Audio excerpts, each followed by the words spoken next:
Hi hello नमस्कार. मी स्वरा स्वागत करते तुमचं माझ्या उज्जैन स्पेशल ब्लॉग मध्ये.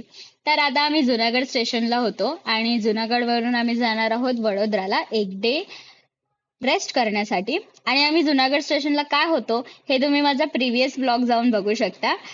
तर आम्ही सौराष्ट्र एक्सप्रेसने वडोदराला जाणार होतो. तर आता भेटूया जर्नी मध्ये.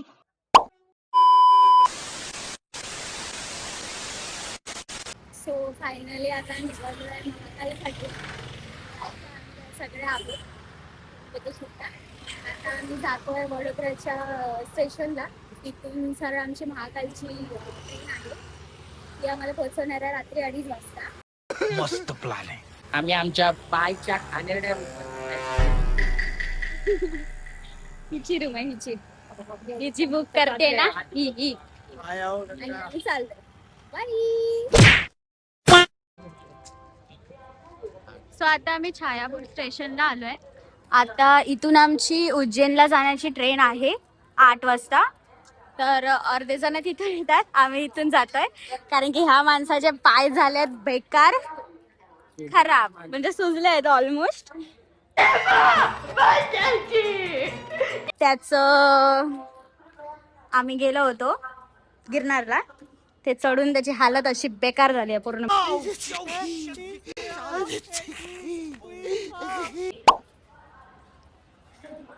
हर हर महादेव. सहलीला सहलीला सहलीला जाया गगलीला. इतका मोठा फॅन लावलाय त्याच्यामुळे इतकी छान हवा येते ना. म्हणजे गुजरातचं टेम्परेचर बाई खूपच डेंजर आहे. आणि इथे आता आम्ही तिकीट काढायला आलोय. आमची ऍक्च्युली 3 तिकीट बुक आहेत. माझी आणि स्वरूपची बुक नाही होती ऍक्च्युली. मग आता आम्ही डायरेक्ट जनरलची तिकीट काढतोय दोघांसाठी. बाकी 3 सीट तर आहेत बुक. आता बघूया. सगळ्यांच्या पायी ते गळ्यात आलेत गिरनार परिक्रमा करून.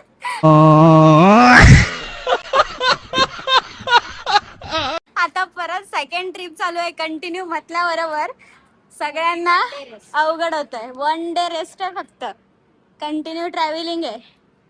चलो देखते. प्लॅटफॉर्म नंबर 2 वर जायचंय, तिथून आपली ट्रेन आहे. आता भेटूया डायरेक्ट ट्रेन आल्यावर. तोपर्यंत बाय. इथे ह्याला आधीच चालायला होत नाहीये आणि जिम मधली झंपक एक बो बांधलेली जी बाई आहे आम्हाला इथून तिथून स्टेशनला नाचवते. आता तिने पहिला सांगितलं तिकडे आहे त्या साईडला जायचंय आपल्याला आणि तिकडे आपला डबा येणार आहे. आणि आता लास्ट मोमेंट झाली आहे ट्रेन यायला आणि म्हणते आता सरळ जायचं आपल्याला टोकाला. म्हणजे मधोमध पण नाही आम्ही, आणि आता धावायची पाळी आहे आमची. ही बाई आम्हाला नाचवते. मुकरी दाखवा, मुकरी दाखवा जरा. बाबा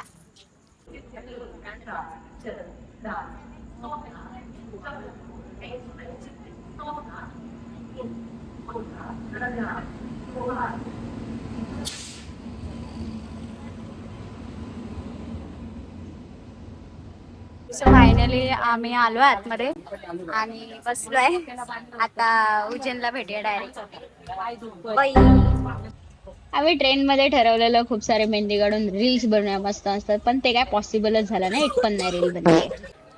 आम्ही आता रात्रीचे 2:45 झालेत आणि उतरलोय आता आम्ही उज्जैन जंक्शनला. आता आमची जर्नी इथून स्टार्ट होणार आहे. ट्रेन इतकी बकवास होती ना. आमची इथे सीट होती आणि इथेच वॉशरूम आहे. इतकं रात्रभर कंटाळलो ना बापरे. चला भेटूया जर्नी मध्ये. 75 years later. ऍक्च्युली आम्ही डायरेक्ट आता ऑटो करून आलो स्टेशनवरून. तर स्टेशनवाल्याने 150 रुपीज सांगितले आमच्या हॉटेलपर्यंत.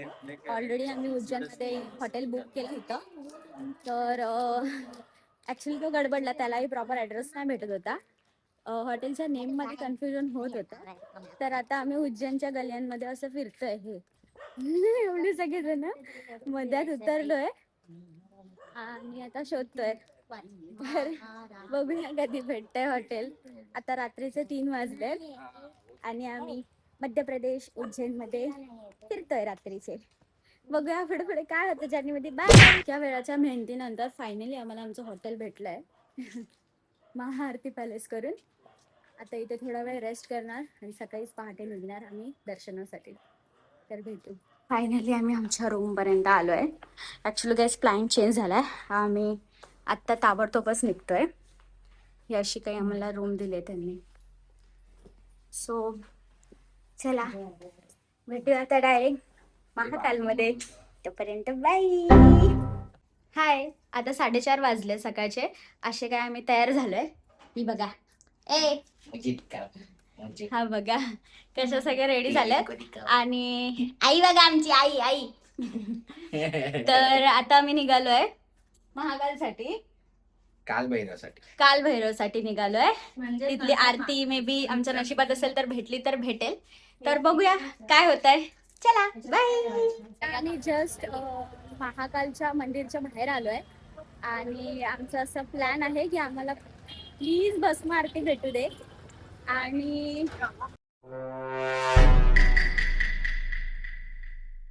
आता जस्ट उतरत आहे आणि आमच्या हॉटेलकडून त्यांनी इथे आमची पर सीट 20 रुपीज घेतले. सो असा हा प्रवास होता. आता मंदिरात पोहोचलो की आपण भेटूया. आणि जर आमच्या नशिबात खरोखर महाकालची आरती जर असेल तर मी थोडा त्याचा पण क्लिप घ्यायचा ट्राय करेन. बाय.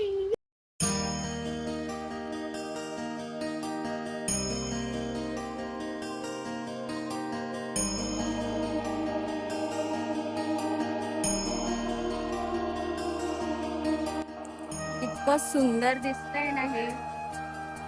टाईममध्ये सगळं मंदिर आहे तिथे बघू शकता. आणि आता आम्ही चाललोय दर्शनासाठी. आता ऍक्च्युली भस्म आरती चालू आहे. सो त्याच्यामुळे आम्हाला आतमध्ये एंट्री नाहीये. तर त्याच्यामुळे 6 वाजता ओपन होणार आहे मंदिर. मग तेव्हा आपण दर्शनासाठी जाऊ शकतो. सो भेटूया दर्शन करताना.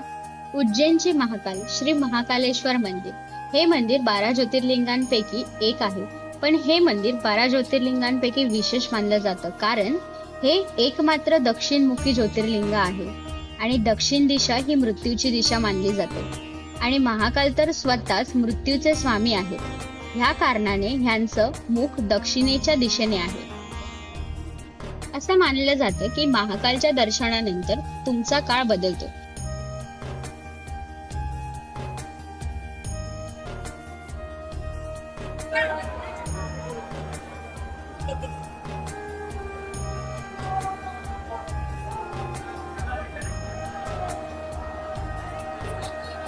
मंदिरच्या आतमध्ये आलोय आणि दर्शनासाठी आलोय. असे काही आम्ही दिसतोय. हे आम्ही बाहेर घेतलं. आम्हाला हे 300 रुपीजला भेटलंय टोटली.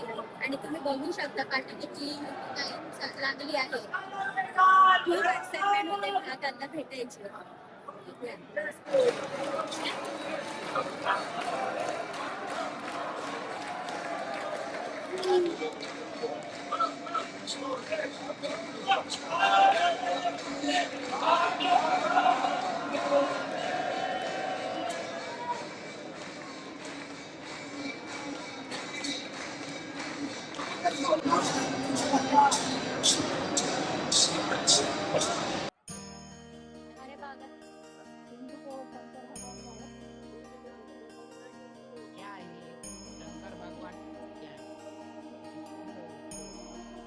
आता फायनली दर्शन झालंय. बाहेर पडलोय आता आम्ही जस्ट. चाललोय जरा परत रूम वरती थोडं रेस्ट करू. त्याच्यानंतर परत दुपारनंतर कंटिन्यू करू.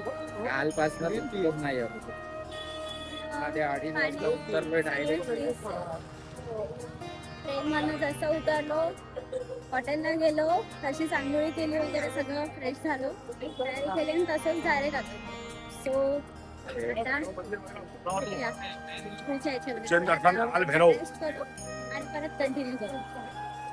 हा रेस्टॉरंट मध्ये आता आम्ही पोहे खायला थांबलोय. उज्जैन मध्ये आलो आणि पोहे नाही खाल्ले तर कसं होणार. हे किती प्रिटी दिसतंय ना. त्यांनी एंट्रन्सलाच ठेवून दिलंय. आणि असं काय इथलं हे आहे. इथे आम्ही फायनली बसणार आहोत. आता रात्रीपासून असं झालंय की उपासच झालाय. तर आता तो आम्ही उपास सोडतोय. दुपारी रेस्ट करून आम्ही जेवून घेतलं होतं आणि त्यानंतर आम्ही बाहेर पडलो होतो.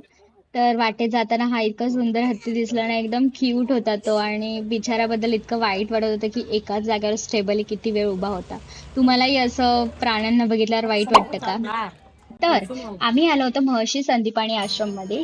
ही तीच जागा आहे जिथे ईश्वर श्री कृष्ण, बलराम आणि सुदामा यांनी आपली शिक्षण घेतली होती. असं म्हणतात की ईश्वरांनी 64 दिवसांमध्ये 64 कला शिकल्या होत्या.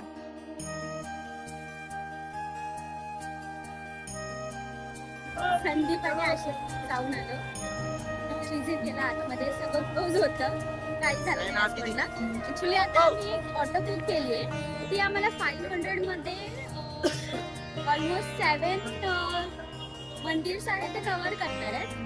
तर बघू, छोटे छोटे मी ऍड करणार आहे.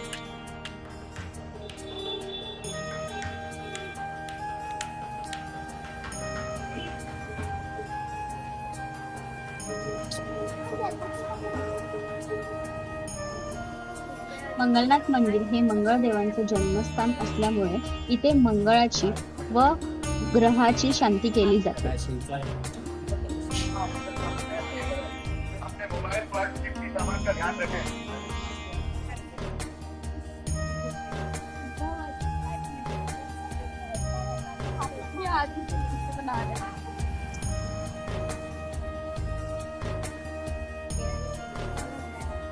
हे वाला बघितलंय मी बघितलंय हे वाला युट्यूब वर मी बघितलंय.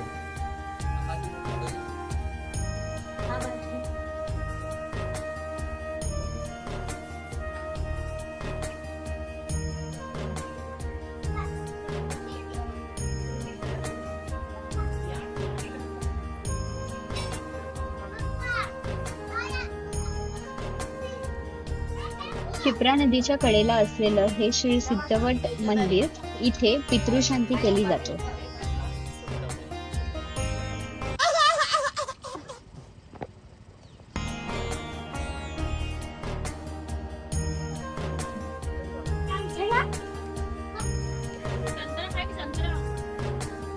एक चुन्नी भी लगाओ उसमें.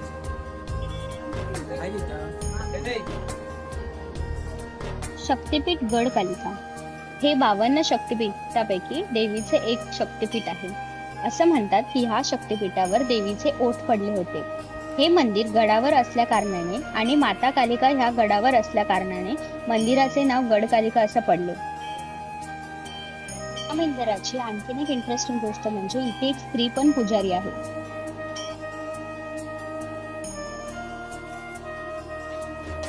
कालभैरव मंदिर. असं म्हणतात की कालभैरवनाथ या शहराचे रक्षक आहेत आणि ह्या मंदिरामध्ये मदिरा अशी प्रसाद दिली जाते. बट आताच्या सिच्युएशन मध्ये तुम्ही जर बघाल तर करंटली इथे मदिरा देणं अवेलेबल आहे, बट तुम्हाला मंदिराच्या आसपास अवेलेबल नाही होणार. तुम्हाला जर ते आणायचं असेल तर तुम्हाला बाहेरून परचेस करून इथे प्रसाद म्हणून द्यायला हवं.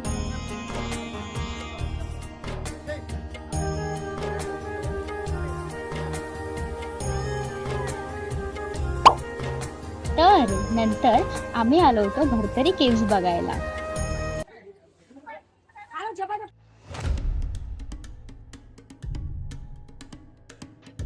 भरतरी गुफा ही एक प्राचीन गुफा आहे जिथे उज्जैनचे राजा भरतरी यांनी 12 वर्ष तपस्या केली होती. आणि असं म्हणतात की ह्याच गुफेमध्ये 4ही धामाचे रस्ते पण निघतात. आणि या भरतरी गुफेमध्ये आजही काही संत राहतात आणि नवनाथांपैकी गोरक्षनाथांचे इथे मंदिरही आहे. तर चला एक्सप्लोर करूया.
संध्याकाळी आम्ही गेलो होतो श्री हरसिद्धी माताच्या 1008 दिव्याच्या आरतीसाठी आणि हे मंदिर सुद्धा 52 शक्तिपीठापैकी एक आहे.